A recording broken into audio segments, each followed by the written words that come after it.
안녕하십니까. 저는 죽음학 스케치의 저자이면서 수아진 산부인과의 원장으로 있는 김달수입니다.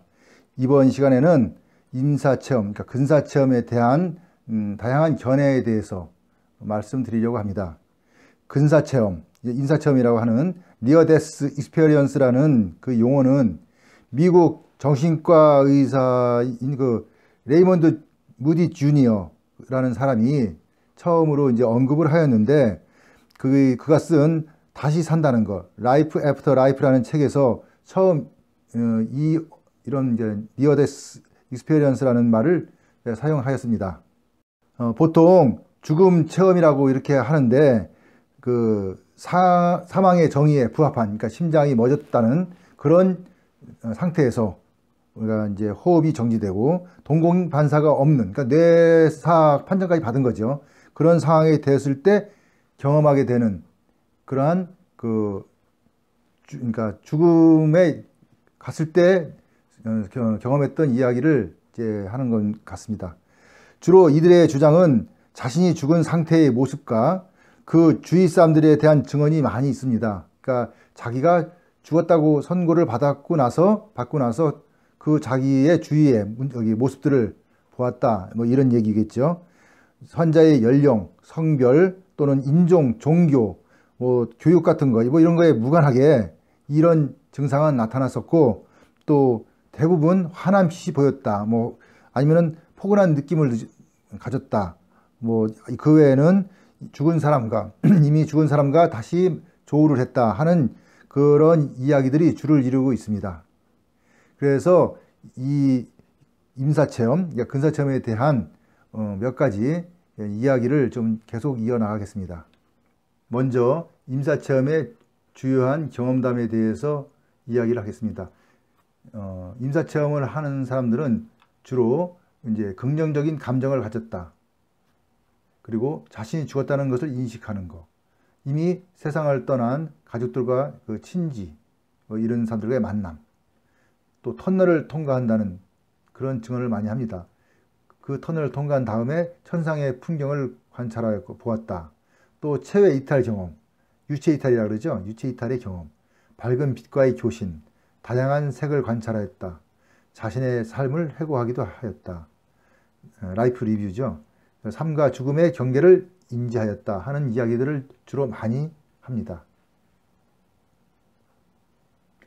근사체험을 긍정하는 경우를 이제 알아보면은, 특히 이제 레이먼드 무디 주니어 박사가 근사체험 연구에서 그 내린 결론이 있습니다.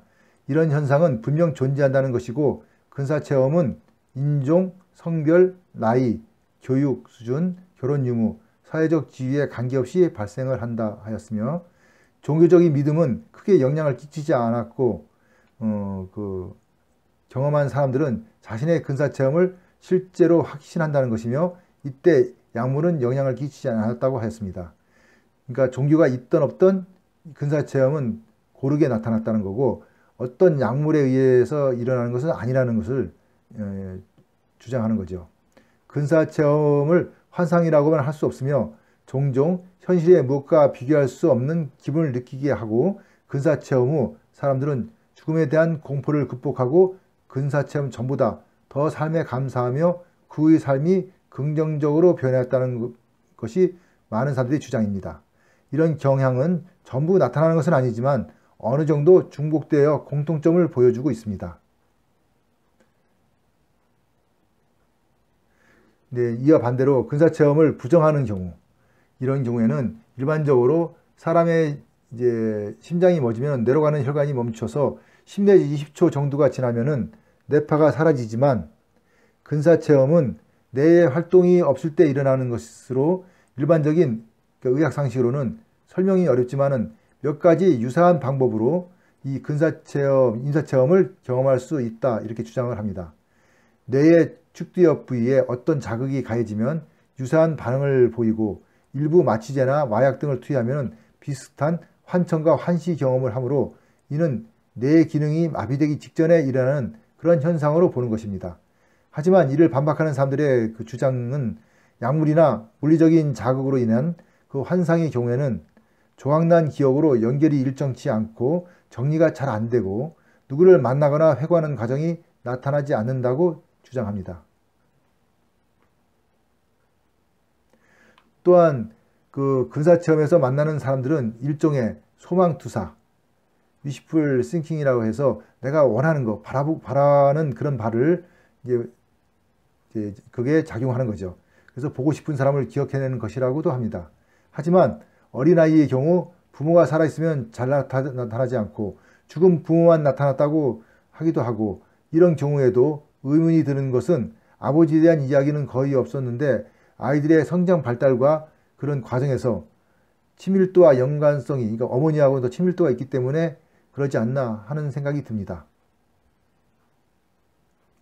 근사체험을 부정하는 그런 사람들의 이제 이야기를 들어보면은, 또 근사체험에 등장한 인물들을 보면은 문화적으로 유사성이 있고 평소 가까웠던 사람들이 나타나는 것을 보면은 사후세계가 무슨 한 동네 정도로 작게 나눠졌다고 보여 진정으로 사후세계를 설명하기에는 매우 편협한 주장이라고도 합니다.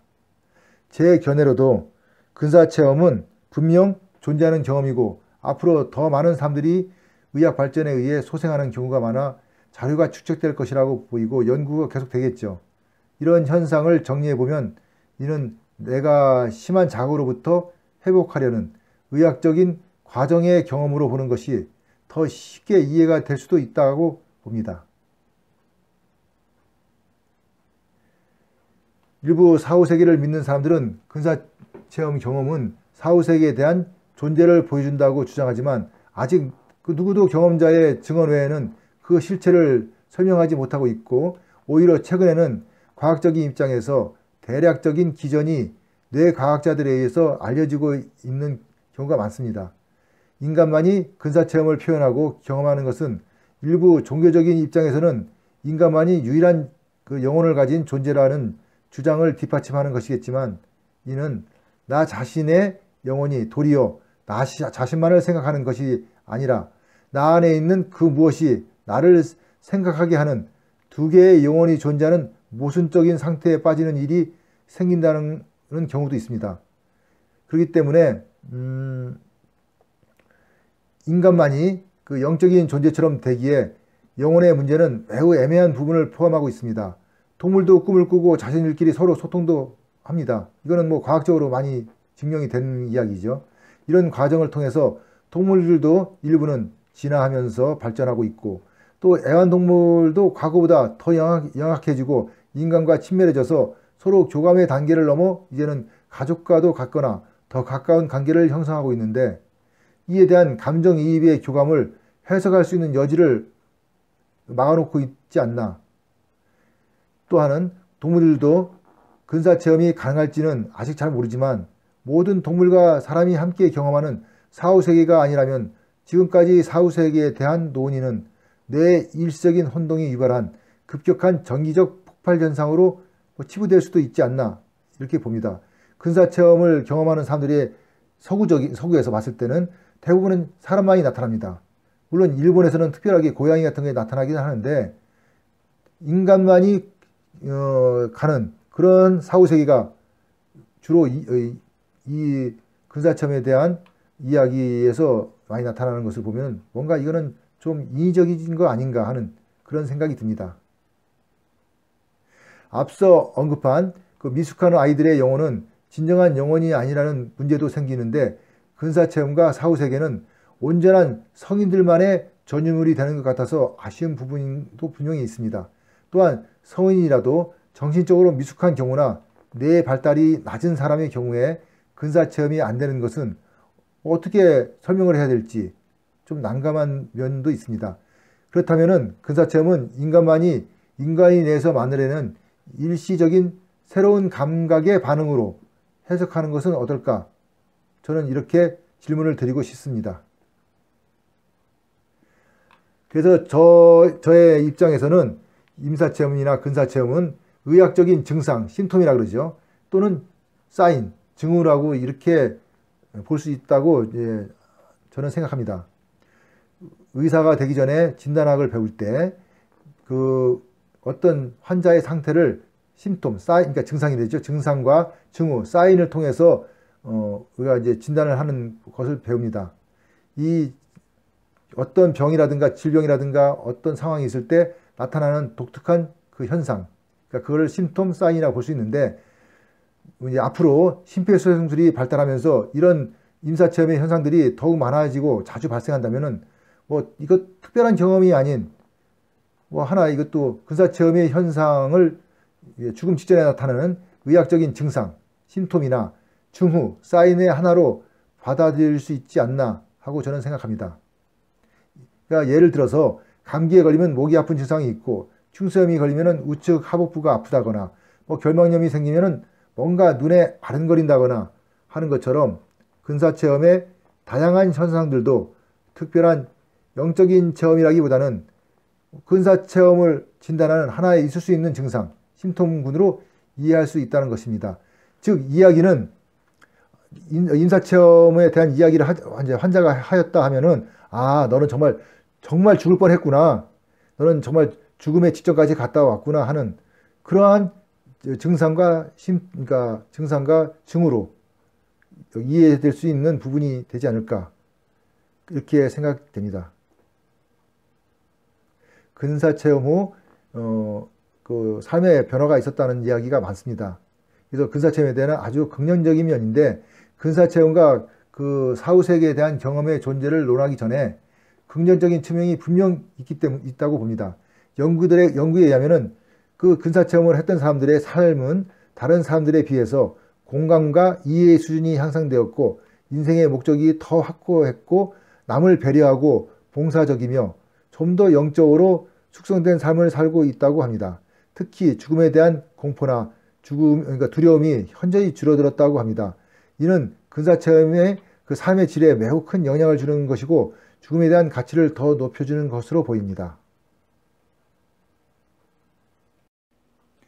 이상으로 임사체험에 대한 다양한 이야기를 이제 언급하였는데, 이 임사체험이란 자체가 아직 입증되지도 않고, 그렇다고 임사체험을 통해서 우리가 사후생이 있다는 그런 확실한 어떤 증거도 없고, 그리고 그렇지만 또 이걸 또 믿는 사람들이 많기 때문에 이거에 대한 다양한 의견이 있을 수 있다는 것을 이해하시고, 오늘 저희 그러니까 죽음학 스케치에서 언급한 임사체험에 대한 이야기를 마치려고 합니다. 다음에 계속 이어서 임사체험에 대한 또 다른 이야기들을 이어서 나가겠습니다. 감사합니다.